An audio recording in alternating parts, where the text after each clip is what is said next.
Bien-aimés, salutations au nom de notre Seigneur Jésus-Christ. Comment allez-vous? Allez-vous bien? Êtes-vous en bonne santé? Jésus-Christ est très aimant et attentionné envers vous. C'est pourquoi il vous parle chaque jour. Même aujourd'hui, il veut vous parler à travers un verset dans le psaume 108, verset 12. « Donne-nous du secours contre la détresse. Le secours de l'homme n'est que vanité. » C'est une bonne prière. Dieu, donne-nous du secours contre la détresse, car le secours de l'homme est inutile. Il y a certaines situations où les humains ne peuvent pas aider. L'avez-vous déjà constaté? Ce sont des situations où ils ne peuvent rien faire. Dans de tels moments, seul Dieu peut aider. Parfois, il enverra des personnes pour nous aider. Parfois, son aide viendra d'une manière surnaturelle. Parfois, il enverra des anges pour aider. Parfois, nous ne saurons même pas comment cela s'est produit, tant il nous aura aidés de façon inattendue. Un serviteur de Dieu du Tamil Nadu est allé dans le nord de l'Inde, dans des régions du nord-est comme l'Assam, pour le ministère. Il s'y est rendu pour le ministère.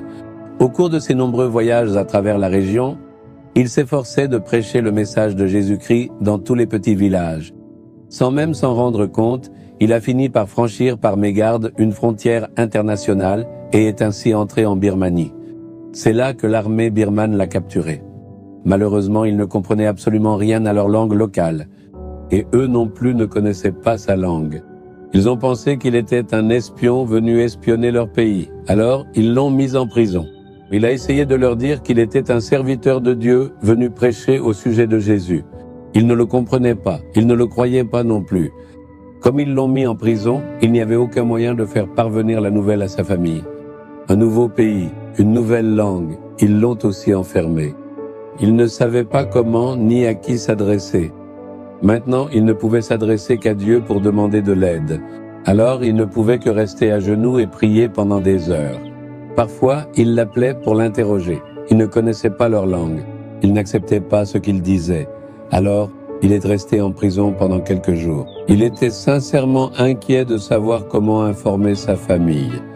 Un jour, très accablé, il pria sincèrement en disant « Dieu, toi seul peux m'aider dans cette situation difficile. Personne n'est là pour m'aider. Je ne connais personne ici. » Il priait, rempli du Saint-Esprit. Après avoir prié longtemps, lorsqu'il ouvrit les yeux, il se tenait dans un champ. Il se demanda comment il était arrivé là. « J'étais bien en prison, non? Comment suis-je arrivé ici ?» Il regarda autour de lui et vit quelques personnes travaillant dans le champ. Il avait peur car il ne savait pas s'il était en Inde ou au Myanmar, Birmanie. Plein de crainte, il s'approcha de ceux qui travaillaient et leur demanda où ils se trouvaient. Ils ont dit « C'est bien l'Inde ici ». Ce n'est qu'à ce moment-là qu'il comprit que Dieu l'avait transporté de la prison du Myanmar jusqu'en Inde. Est-ce que ces choses arrivent normalement? C'est exactement comme lorsque Dieu a envoyé un ange pour faire sortir Pierre de prison. De la même manière, Dieu fait encore des miracles aujourd'hui. Dans les moments difficiles, dans les situations où personne ne peut aider, Dieu interviendra de façon surnaturelle. Le croyez-vous?